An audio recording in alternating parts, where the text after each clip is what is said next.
నమస్కారం అండి. నిన్నటి వీడియోలో చెప్పా కదండి, మేము మదురై వెళ్ళటం జరిగింది. మదురైలో చుట్టుపక్కల ఆలయాలకు వెళ్ళటం జరిగింది. ఈరోజు వీడియోలో మధుర మీనాక్షి అమ్మవారి టెంపుల్లో ఎలా ఉంది, ఏంటి అనేది ఈ వీడియోలో చెప్తాను. అలాగే మాకు జరిగిన ఆ అద్భుతం గురించి చెప్పాలి అంటే కనుక ఈ మాటలు సరిపోవు. అలాంటి మహా అద్భుతం అయితే జరిగిందండి. ఈ వీడియోలో మొత్తం తెలుసుకుందాం. వీడియోని ఎక్కడ కూడా స్కిప్ చేయకుండా వీడియోని చివరి వరకు చూస్తారని నేను భావిస్తూ ఉన్నాను. మీరు సపోర్ట్ చేస్తే ఈ వీడియోలు, ఇలాంటి వీడియోలు ఇది కొంతమందికి యూజ్ అవుతుంది. ఎవరైతే మదురై అన్ని వెళ్ళాలి అనుకో, తమిళనాడు యాత్రకు వెళ్ళాలనుకున్నారో వారికి ఈ యొక్క వీడియో అనేది చాలా బాగా యూజ్ అవుతుంది. తప్పకుండా చూసిన వారు ప్రతి ఒక్కరు కూడా లైక్ చేస్తే ఇవి వేరే వాళ్ళకి వెళ్తాయి. అయితే మేము ఉదయం అంతా కూడా చెప్పాను కదా నిన్నటి వీడియోలో, ఉదయం అంతా కూడా మేము చుట్టుపక్కల దేవాలయానికి వెళ్ళాము. సాయంత్రం ఇక మీనాక్షి అమ్మవారి టెంపుల్కి వెళ్దామని కరెక్ట్గా 4:30కు మేము అంతా రెడీ అయ్యి ఆ దర్శనానికి అయితే వెళ్ళటం జరిగింది. ముందుగా అమ్మవారి యొక్క ఈస్ట్ గోపురం నుండి ఫస్ట్ ఈస్ట్ దగ్గర చెప్పులిప్పి సౌత్కి వచ్చి సౌత్ నుండి లోపలికి అయితే ఎంటర్ అయ్యాం. ఈ మీనాక్షి అమ్మవారి టెంపుల్లో చాలా స్ట్రిక్ట్ రూల్స్ అండి. తిరుపతి ఎలా అయితే ఫాలో అవుతారో అలాంటి స్ట్రిక్ట్ రూల్స్ అయితే ఉంటాయి. ఇక్కడ ఫోన్లు కానీ, ఛార్జర్లు కానీ, ఇయర్ బడ్స్ కానీ ఇలాంటివి ఏమీ కూడా లోపలికి ఎలక్ట్రిక్ వస్తువులు మాత్రం ఎలౌ చేయరండి. ఇది ఎప్పటి నుండో ఉంటుంది. చాలా స్ట్రిక్ట్గా ఉంటుంది. తిరుపతి ఎలా అయితే స్ట్రిక్ట్గా ఉంటుందో అలా ఉంటుంది. 24 hours సెక్యూరిటీలోనే ఉంటుంది. ఎప్పుడు డాగ్ స్క్వాడ్ అని, ఆ స్క్వాడ్ అని ఎప్పుడు తిరుగుతూనే ఉంటారండి. బాంబ్ స్క్వాడ్ ఎప్పుడు తిరుగుతూనే ఉంటుంది. అంత టైట్ సెక్యూరిటీ ఉంటుంది. ఇక్కడికి మాత్రం ఏమీ ఎలక్ట్రిక్ ఐటమ్స్ మాత్రం ఎలౌ చేయరు. తిరుపతిలో ఎలా అయితే చెక్ చేస్తారో అలా ఇక్కడ చెక్ చేస్తారు. ఫోన్లు కానీ అన్నీ కూడా బయటే పెట్టాలి. అట్లా సౌత్ గోపురం నుండి లోపలికి అయ్యాం. ఎంట్రింగ్ అయ్యంగానే ఫస్ట్ తెలియలేదండి, టెంపుల్ కొంచెం వర్క్ జరుగుతున్నది, అందుకని ఇంకా టైట్గా సెక్యూరిటీ అంతే ఉందండి. అయితే మేము అట్లా నడుచుకుంటూ వెళ్తే ఒక క్యూ లైన్ ఉంది. ఆ క్యూ లైన్ చూస్తే 100 రూపీస్ క్యూ లైన్ అంటండి. 50-100 రూపీస్ క్యూ లైన్ అది. చూస్తే అసలు ఇది ఫ్రీ దర్శనం అనుకుని మేము వెళ్ళిపోయాం. ఇంకా ముందుకు వెళ్తే ఇంకొక లైన్ వచ్చింది. అక్కడికి వెళ్ళి చూస్తే ఫ్రీ లైను ఇంకా ఎక్కడో ఉంది, గుడి వెనక సైడ్ ఉంది. సరేలే అని ఏం చేసామంటే ఈ యొక్క 100 రూపీస్ క్యూ లైన్లోకి వెళ్ళిపోయాం. వాళ్ళు ఎంత దూరం నడిపించాడంటే ఒక 5-6 కిలోమీటర్లు. టెంపులే 15 ఎకరాలు 14 ఎకరాలు ఉంటుందండి. చాలా పెద్దది కదా. అసలు మొత్తం టెంపుల్ మొత్తం నడిపించేసాడండి. సుమారు ఒక 5-6 కిలోమీటర్లు మొత్తం కూడా నడుచుకుంటూ వెళ్ళాము. ఇక్కడే ఏది టికెట్ తీసుకున్న చోటే 3 చుట్లు ఉన్నాయి. 3 చుట్లు తిప్పి అక్కడ బయట మళ్ళీ మెయిన్ లోపలికి వెళ్ళిన తర్వాత అక్కడ మనం సినిమాలో చూస్తాం కోనేరు ఉంటుంది, అమ్మవారికి సంబంధించిన కోనేరు. ఆ కోనేరు చుట్టూరు మళ్ళీ ఒక రౌండ్ వేయించి ఆ తర్వాత మళ్ళీ గర్భాలయంలోకి ముందుకు వెళ్ళగానే అక్కడ 4 రౌండ్లు తిప్పించి అక్కడ నుండి పైకి వెళ్తే అమ్మవారి దర్శనం ఉంటుంది. అమ్మవారిని మాత్రం చాలా చాలా అద్భుతం అండి. ఆ జగన్మాత ఆ పచ్చని చీరలో ఆ మోము కూడా పచ్చగా కనపడుతూ జగన్మాత అసలు ఎంత బాగా మీనాక్షి అమ్మవారు అనే ఊరికే అనలేదు, పచ్చగా ఉంటుంది అమ్మవారు అంటారు కదా, అలా చక్కని తల్లి. చీర పచ్చగానే ఉంది, అమ్మవారు నల్ల విగ్రహ స్వరూపమే, కానీ నాకైతే పచ్చగా కనపడ్డారండి. ఆ ముక్కు పొడగా అలా కదులుతూ అది మెరుస్తూ ఆ యొక్క కళ్ళు కూడా కళ్ళ మీద ఇది పెడతారండి, చందనం పెడతారు. ఆ చందనం కనపడుతూ అసలు అబ్బా మాటల్లో వర్ణించలేమండి, అంత బాగుంది అమ్మవారు. చాలా చాలా చాలా చాలా అసలు ఆ కళ్ళల్లో నింపేసుకున్నామండి. అలా అమ్మవారి యొక్క దర్శనం అయితే అయింది.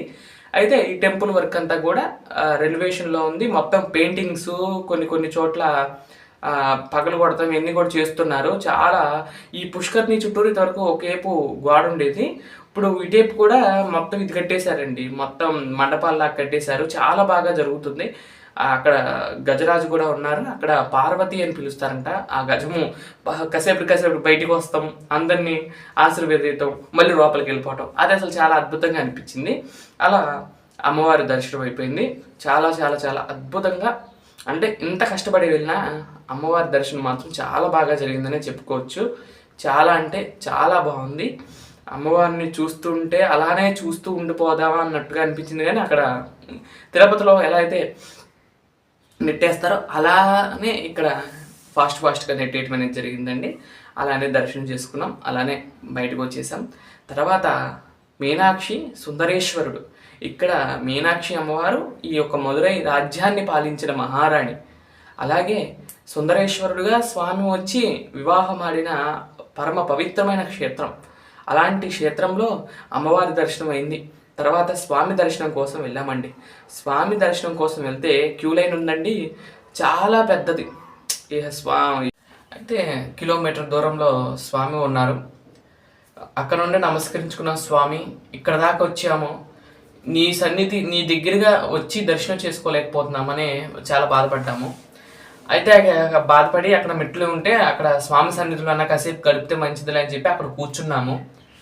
అది మిరాకిల్ అని చెప్పాలో లేదంటే అది అంటే భక్తుల కోసం స్వామే స్వయంగా వస్తారనేది ఎంతవరకు అంటారు కదా, అది ఎంతవరకు నిజం అనేది ఇక్కడ ప్రూవ్ అయింది. అయితే ఆ రోజు అంటే ఎందుకో ఉంజల్ సేవ ఉందండి, అది కూడా సోమవారాలు. అలాగే స్వామివారికి ఇష్టమైన ఆరుద్ర నక్షత్రాలు అలాంటి సమయాల్లోనే స్వామి ఊరేగింపు అయితే వస్తారంట. మా అదృష్టమో లేదంటే అది ఆ రోజు మాకు కలిగిన ఆ యొక్క భాగ్యమో లేదంటే ఆ స్వామి మాకు అనుగ్రహించడం కోసమో కానీ ఉత్సవమూర్తి రూపంలో స్వామి అలా సుందరేశ్వరుడి గదిలో వచ్చాడండి. నేను ఈ ఉత్సవమూర్తిని ఎలా ఎక్కడ చూడాలా అనుకున్నాను. అయితే కూర్చున్న 5 నిమిషాలకే స్వామి అలా ఉత్సవమూర్తి రూపంలో సుందరేశ్వరుడు వచ్చేసాడండి. మనం ఏంటంటే కనుక మూలమూర్తి దర్శనం అవ్వకపోతే ఉత్సవమూర్తి దర్శనం చేసుకున్నా కూడా స్వామి దర్శనం చేసుకున్నంత ఫలితం వస్తుందని చెప్తుంటారు. అలాగే మనకు తిరుమల క్షేత్రంలో వెళ్ళినప్పుడు ఆ విమాన వెంకటేశ్వర స్వామిని చూస్తే ఆ మూలమూర్తిని చూసినట్టుగా ఎలాంటి ఫలితం అయితే వస్తుందో అదే విధంగా ఈ తమిళనాడులో అది కావచ్చు, ఏ ఆలయాల్లో అయినా సరే మూలమూర్తి కంటే ఉత్సవమూర్తి చూసినా స్వామిని చూసిన ఉత్సవమూర్తులను ఎందుకు పెడతారండి? స్వామి ప్రతిరూపంగా ఆ గ్రామంలోకి రావాలని, ఎవరైతే గ్రామంలో లెగవలేని వాళ్ళు, రోగిలు అందరూ ఉంటారు కదండి, వాళ్ళందరినీ అనుగ్రహించడం కోసం స్వామి అలా ఉత్సవమూర్తిగా వస్తారు. అంటే మూలమూర్తులు ఎంత శక్తి ఉంటుందో ఆ ఉత్సవమూర్తిలో కూడా అంత శక్తి ఉంటుంది. అలాగే ఆ ఒక్క స్వామి రావటం, అసలు ఆ క్షణము భక్తుల దగ్గరికే భగవంతుడు అంటారు చూడండి, అలా అనిపించిందండి. చాలా ఆ కన్నీరు పెట్టుకున్నాం, అంత బాధ వేసింది, అంటే అంత సంతోషం, ఆనంద బాష్పాలు అంటారు చూడండి, అలా అనిపించిందండి. స్వామే స్వయంగా రావటం. అలానే స్వామి వెనకాల అట్లానే వెళ్ళామండి. వెళ్ళంగానే అక్కడ ఊంజల్ సేవలో దర్శనం ఇచ్చారు. చాలా అద్భుతం. ఉయ్యాల్లో మీనాక్షి అమ్మవారు ఒక పక్కన, సుందరేశ్వరుడు ఒక పక్కన, సర్వాభరణాలు అలంకరించుకుని స్వామి దర్శనం ఇచ్చారండి. వర్ణాతీతం. ఇంతవరకు అమ్మవారి దర్శనం చేయించుకుంది, అమ్మవారు దర్శనం ఇచ్చింది. స్వామి ఈ సుందరేశ్వరుడు ఉత్సవమూర్తిగా దర్శనం ఇవ్వటం చాలా చాలా అద్భుతం అనిపించింది. అలాగే అమ్మవారి దగ్గర మాతో పాటు వచ్చిన వాళ్ళకి అమ్మవారి దగ్గర కూడా ఒక అద్భుతం జరిగిందండి. అమ్మవారి దర్శనం చేసుకుని వాళ్ళు బయటికి రాగానే కూర్చుని ఇలా పెట్టారంటండి. అమ్మవారికి సంబంధించిన కుంకుమ పెట్టుకునే కవర్ అయితే ఇచ్చారంటండి. అంటే అక్కడ మాట్లాడకుండానే ఆ కుంకుమ ప్యాకెట్ ఇవ్వటం చాలా అద్భుతంగా అనిపించింది. మీనాక్షి అమ్మవారి ఫోటో వేసిన ప్యాకెట్ ఉంటాయి కదండి, అవి ఎవరికి ఇవ్వలేదు. మాకు కూడా మేము ముందు వచ్చాము, మేము ముగ్గురు వచ్చాము కదండి, మా ముగ్గురికి కూడా ఇవ్వలేదు, వాళ్ళకి ఇచ్చారు. అది కూడా చాలా అద్భుతం, అమ్మవారు అట్లా ఇచ్చిందేమో.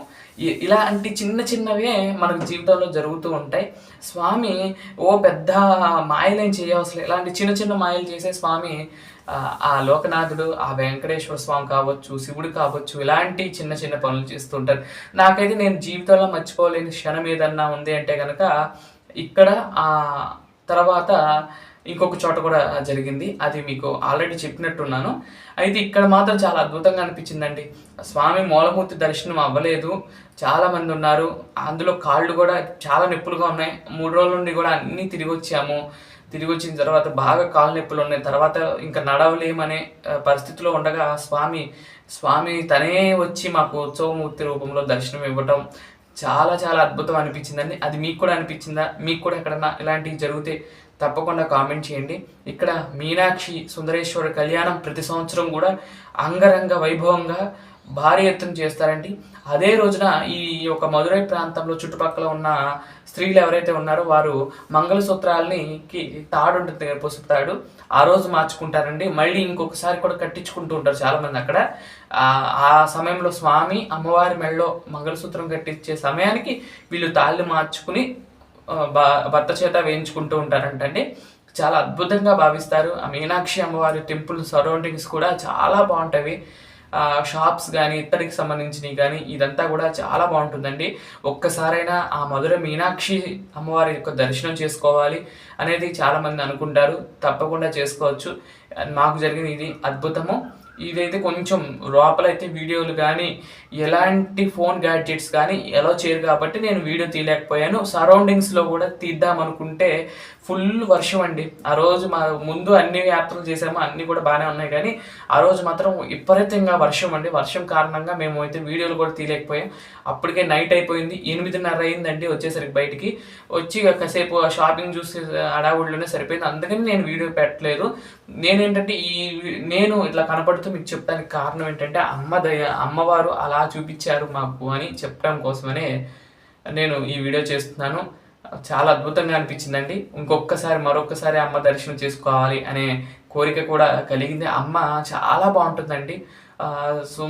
చాలా అద్భుతంగా ఉంటుంది. అమ్మవారిని మాటల్లో వర్ణించలేం. ఆ అమ్మవారు నల్ల విగ్రహం అయినా సరే పచ్చగా కనపడుతుందండి. అదే వింత. పచ్చ చీరలో పచ్చ మోముతో అమ్మవారి దర్శనం ఇవ్వటం చాలా అద్భుతంగా అనిపించిందండి. నాకు అది స్పష్టంగా కనపడింది.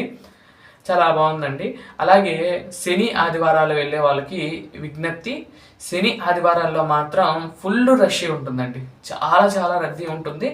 శని ఆదివారాలు మాత్రం కాకుండా వేరే రోజు వెళ్ళండి. అలాగే దర్శనానికి వెళ్ళేటప్పుడు మార్నింగ్ టైంలో ఏ రోజైనా కానీ మార్నింగ్ టైం వెళ్ళకండి.